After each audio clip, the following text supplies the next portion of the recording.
Hi guys, welcome to the podcast. Right. Let's begin with a brief introduction to yourselves. I'm Sadic Jaffer. I'm an assistant research professor here in the Energy and Environment Group in the Department of Computer Science and Technology at the University of Cambridge. I specialize in AI for climate and nature projects. Thank you. Yeah, Frank, so yourself?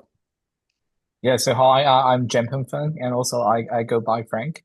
I'm a second year PhD student from University of Cambridge from Department of Computer Science. And I've been working with Sadiq and also a bunch of other my colleagues on, Tessera.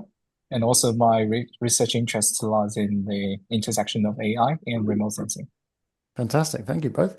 Let's begin with the name Tessera. What does it mean? What does it stand for? Oh no, that's the. Can we remember what the backronym is? The backronym? Uh, Temporal Embeddings. It's on the paper title. I think it's a temporal embeddings for Earth surfaces, for Earth representations Mhm. and analysis. So in short, it's Tessera. Right. I Yes. like the name, to be honest. Let's begin with the temporal bit. What's special about this model? Do you want to start first, Sadiq? Yeah.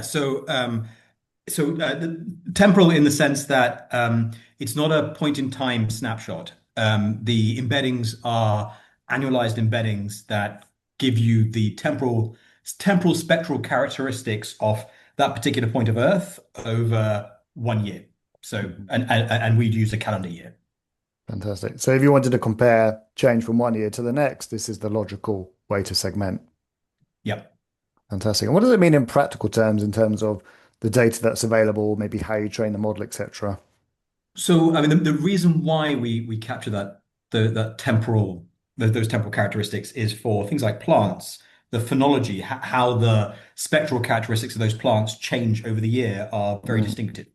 And so by kind of capturing it over a year, we're able to discriminate things which, if you just took a point in time snapshot from, one capture from Sentinel-2, you wouldn't be able to discriminate between two different plants that are very close by.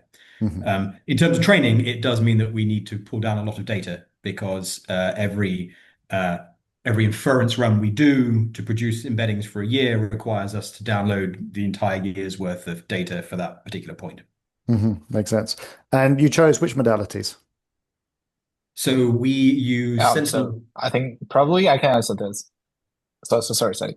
Yeah, Sorry. so I think one thing I want to add to the previous question is that actually we need to download basically all the Sentinel-1, Sentinel-2 data. So that also answers your third question. So we use Sentinel-1, Sentinel-2. Yeah. And so since the Tessera is a temporal model, so and also we put down the whole year data. And right now we're doing embeddings from 2017 to 2025. So Mhm. that means we have to put down all the available like Sentinel-1, Sentinel-2 data. And I think that would be over 25 petabytes of data. So it's like a massive, huge amount of data. Mhm. And we're doing And do you just train on all of it, or do you have to curate it somehow? so in training, we select actually over 3,000 MGRS tiles and across the globe. And also Mhm. when choosing these like tiles, we also consider like their distribution. That means like let's say we sample some data from forest, we also have some like tiles from deserts, rainforests. So we want to make it Mhm. as rich as possible that we can do. And Mhm. yeah. And does that involve a lot of work just choosing those locations, or is it kind of a straightforward query and you're happy? I would say it's kind of like straightforward. So basically, what we do is like we select randomly, but also one thing that we have to keep in mind is that we need to avoid choosing some like tiles that has overlaps with our validation data. So that, for instance, like we have like a crop data set in our validation pipeline. So like when choosing the training data, we have to exclude the tiles that falls Mhm. into that region of interest. Very interesting. So the validation is influencing the data that's used to train a model. Yes. Interesting. And it's worth pointing out, so we got Tessera is unusual when it comes to model training. Usually the hard part is training the model, and then inference is relatively simple and cheap, like, relatively. Mm. In Tessera's case, it's the other way around. So training the model is it still requires a fair bit of work and data movement, but actually inference is where it gets really expensive. because we then have to have all of the data we need in order to produce those embeddings for all of those years across both those modalities. Yeah. Well, what is the data requirement for a single embedding, given it's a whole year and it's two modalities? That's probably a Frank. Yeah, you mean like the number of observations in a year? Yeah, I'm just trying to get a sense for, you say it's, costly data-wise. I'm just trying to get a sense for that. So usually, I think on average, I think on average we have 76 Sentinel-2 observations across the globe. Mm. And I think for Sentinel-1, I think we have more data in Europe, but also maybe less data in Africa. But so yeah, so I would say probably for Sentinel-2 we have 76 observations, and for Sentinel-1 we have probably 60 observations. So that is actually quite a lot of data when Okay. producing the embeddings. So approximately 120, 130 images get compressed down to a small vector. Yes, exactly. Interesting. And it requires I think we worked out it was about 180,000 GPU hours for the 7 years Hmm. of embeddings across those 7 years. Right. So in practice, you're not expecting everyone to compute the embeddings. You've just done it and distributed them. Correct. Very cool. And what decisions did you have to make when you chose your training strategies? Well, actually, I think in terms of training, so first, the Tessera is a pixel-based model, so it's quite different from any other foundation models, which I know like most of the foundation models they're patch-based. So I think in terms of training strategy, we adopt like like several different like ways to train the model. So first, what we do is like since if we only select all the pixels within the patch, then it means that basically most of the pixels they look the same. They look very similar within the patch. So what Hmm. we do during the training is that we actually gather like as many pixels as possible, like in the globe, within the globe, and then we just randomly sample them. Basically, we just scramble them. This makes sure that like the loss converges like smoothly, and also this prevents from the feature like collapse. And Hmm. also there are some other stuff that we do like so first we have a lot of GPUs, of course. So we set up a very large batch size. I think it's over 32,000 in terms of batch size. And also there's some other tricks that we do, like in terms of like optimizer, and also like we're doing this like learning rate warm up and then cosine annealing stuff. Hmm. So yeah, so there's a lot of tricks that we do for the training. And yes, everyone can find the training details in our paper as well. I'm really curious because Yeah. you mentioned it's pixel based, and obviously there's other models where they're image based and you do this kind of masked reconstruction. How does it differ for pixel based then? Yeah, so we adopt a different way when it comes to self-supervised like training. So like you said, like you mentioned, a lot of like patch-based methods you actually use mask autoencoder like to do the SSL training. But for pixel-based, you can do that. I mean, you can just simply just mask along the temporal dimension, not on the like spatial dimension. You can actually like mask some of the observations, and then you predict the missing like observation. You can do that as well. But what we do is quite different. So we adopt a method, it's called Barlow Twins. So essentially what Barlow Twins does is that we sample two augmentations, or actually two subsets of the whole year's observations. And then we just want to make sure that although these two subsets are different, but we want to reduce the reduction within these two subsets while only maintaining the most essential information. So this is what we do for the Tessera like self-supervised training, which is I think this is actually the first like foundation model that uses like Barlow twins, like Right. uses this like redundancy reduction method.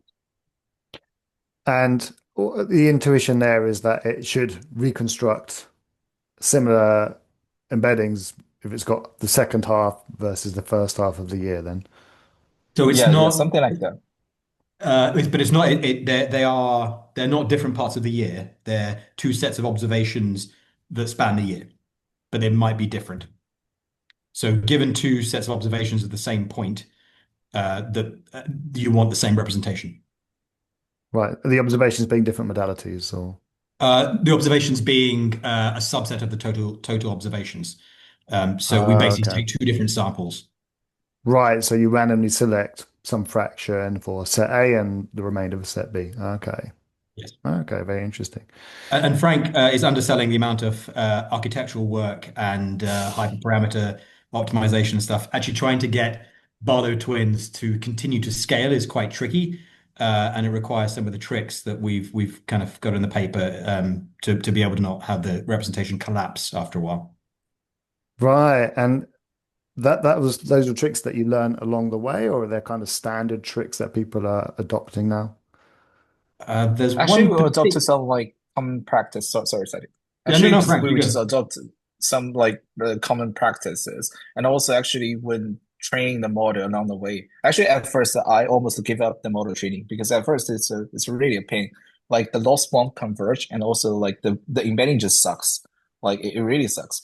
But then at some point we just realize some like issues. Then we just dive into that. Like we just analyze like what can be the reason behind that. Then we just fix that.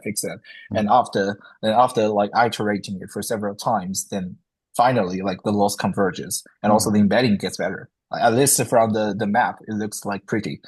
So yeah, I think we learn a lot along the way. So first sort of iteration phase is get the loss down. I want to circle back to the evaluation approach because I was kind of intrigued that it would also influence the selection of the training data. Can you talk a bit more about that? It's quite simple because when training this AI model, and especially when you use the AI model for evaluation, what people I think one concern is that is there a data leakage? So when training the model, we just want to exclude, like we just want to make sure that all the data used for evaluation are not in the training set. So I mean, I think training with like Earth data is quite different with training with like language model, also other models. Because in Earth, in remote sensing, basically we have unlimited data, right? We have a lot of like satellite images. So I think this is possible. So that's why we just exclude the region of interest that falls into the validation data set. Right, So okay. yeah. So quite a simple data set design in that sense. I'm just curious, across the different research teams, do they agree on the evaluation tasks and data sets, or is that still something that's being figured out?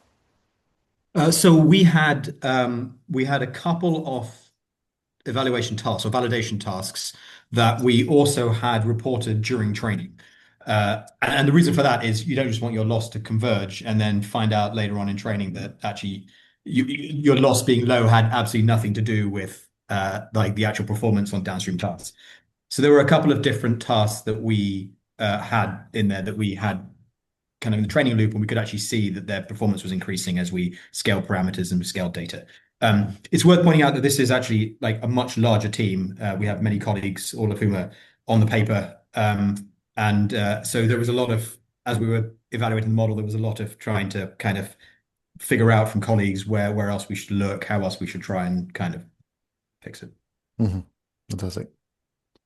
Um, you got a couple of tasks that you evaluated on. I know you have some visualizations. Maybe now is a good time to dive into those. Yeah, sure. So I kind of want to just show two. Oh, it says sharing is not turned on. Oh God, they changed Zoom and oh, here we go. It should be working now. Allow you to present. We've lost your audio though. You've muted yourself.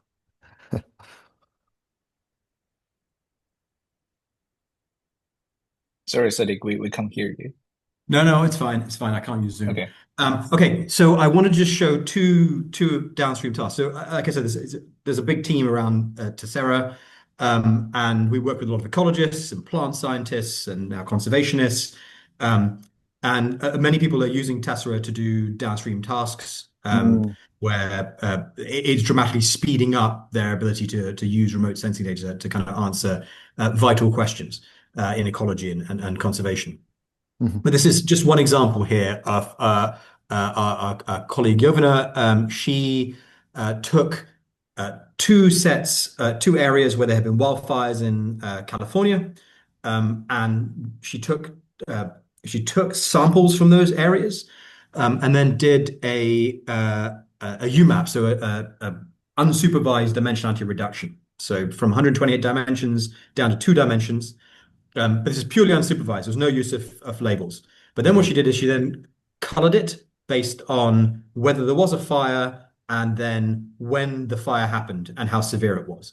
And you can see that kind of there is clear separation here for where there was a fire, whether and what time of year it happened and how severe it was. So kind of that Tesla representation like has already learned those features and it's there.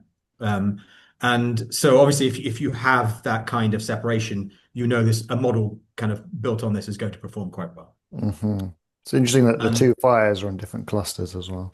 exactly. So that temporal information, despite the fact that you only got one representation for the year, there is temporal information in there as to when things happen during the year. And we're still trying to understand just how much and how precise it is. Hmm. And just to give you another example, this is an example from our colleague Madeleine Isaias. She did something very similar in Senegal, where she took a bunch of points in Senegal, and then she did a two-dimensional unsupervised dimensionality reduction, and then used the land cover ground truth from the agricultural monitoring JECAM project. And again, you can see this separation showing you that the land cover kind of very nicely separates out in these different areas. Hmm. And that's another good example of where you would then expect the kind of a downstream map produced from this to be of very high quality. Absolutely.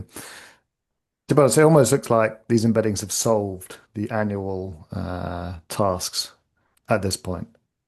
Is that controversial? Um, Don't know. I mean, there's still more to go. We know with I'm just going to stop sharing this for a second. We know and the paper has a bunch of these scaling work that we've done to show that as we add more data and add more parameters, the embeddings get better and our performance on downstream tasks improves. Mm. So maybe, but this is also as bad as they're going to get. They will only get better from here. Right. And so what do you see the immediate impact being of this new capability? So we have colleagues in ecology where they've had projects that would normally have been kind of 18 months with a postdoc, and we've had some master students over the summer produce maps in a week or two. Because instead of having to spend time with, dealing with clouds and dealing with, the gaps in observations or missing observations, that kind of thing, it's very easy to take Tessera for a year and even put a very, very simple model on top of it.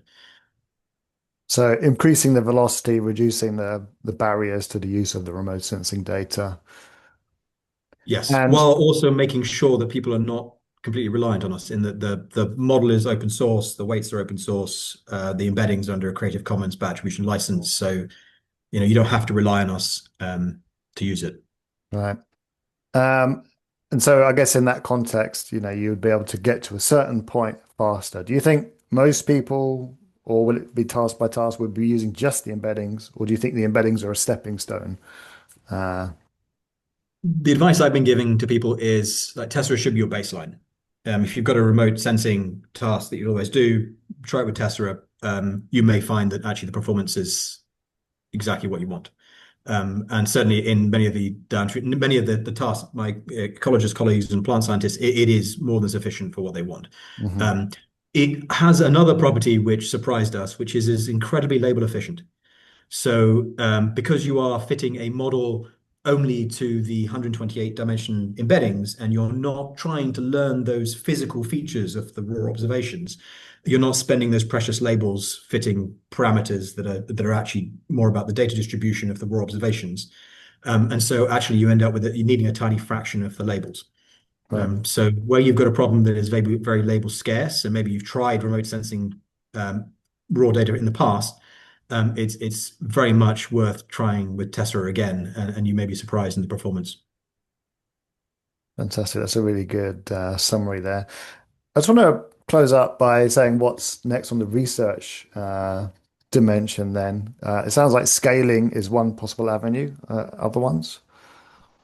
Yeah, so once you've got this kind of compact representation, there are things you can do with it, like change detection. You can look at the embeddings year to year and try and understand has something changed and what. And the idea is that because you've abstracted away a lot of those things like clouds and temporal gaps and that kind of thing, some of the seasonality, you're able to get a much more precise answer to yes, something has changed in a way that doesn't get fooled by those. Mhm. So we've got colleagues looking at using Tessera for change detection. There's also things like forecasting, because again, you've now got this nice kind of latent space that you could forecast in, as opposed to the forecasting the raw observations themselves, which mean you have to model things like clouds and temporal gaps and speckle and those kind of things. So those are kind of new areas beyond just scaling the existing model. Right. Um, and also modalities. The different modalities, are they going to be a part of future models, do you think? Yes, this is actually something we've been trying to do. So I think like change detection, Sadiq is very into change detection, while one of my major tasks right now is to develop like Tessera version 2. So maybe in version 2, it's not maybe, actually it is. So in version 2, so we're going to have Landsat into the Tessera embedding, into the Tessera model. So there will be Sentinel-1, Sentinel-2, and Landsat. And also what's more fascinating about Landsat is that we have data for Landsat, we have data since 1970s. So let's say, like, think about that. Like, once we have Landsat into our model, then it is possible that we can generate embeddings from 1970s onwards. So Mhm. that will give you actually a very long time series of embedding that also like open the doors for all other tasks.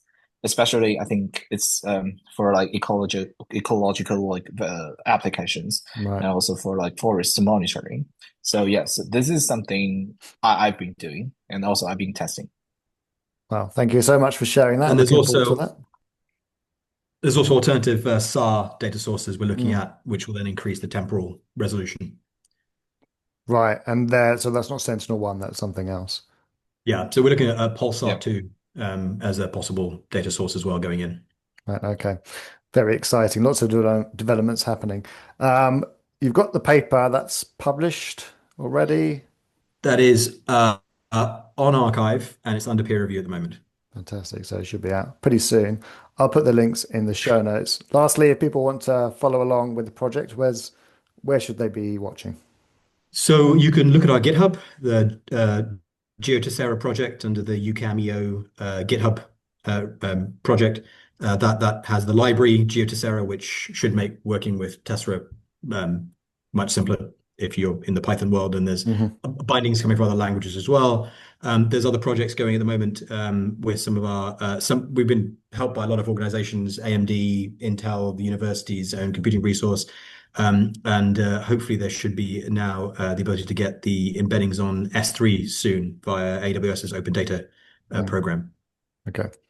So a few different places, GitHub, probably the main one Yeah. for developers, etc. Thank you so much. I'll put all that in the show notes. Once again, thanks for coming and sharing all this information. Really exciting model, really exciting developments in this space, and I can't wait to see what comes for version 2. Thank you, Robin. Thanks, Robbie. See ya.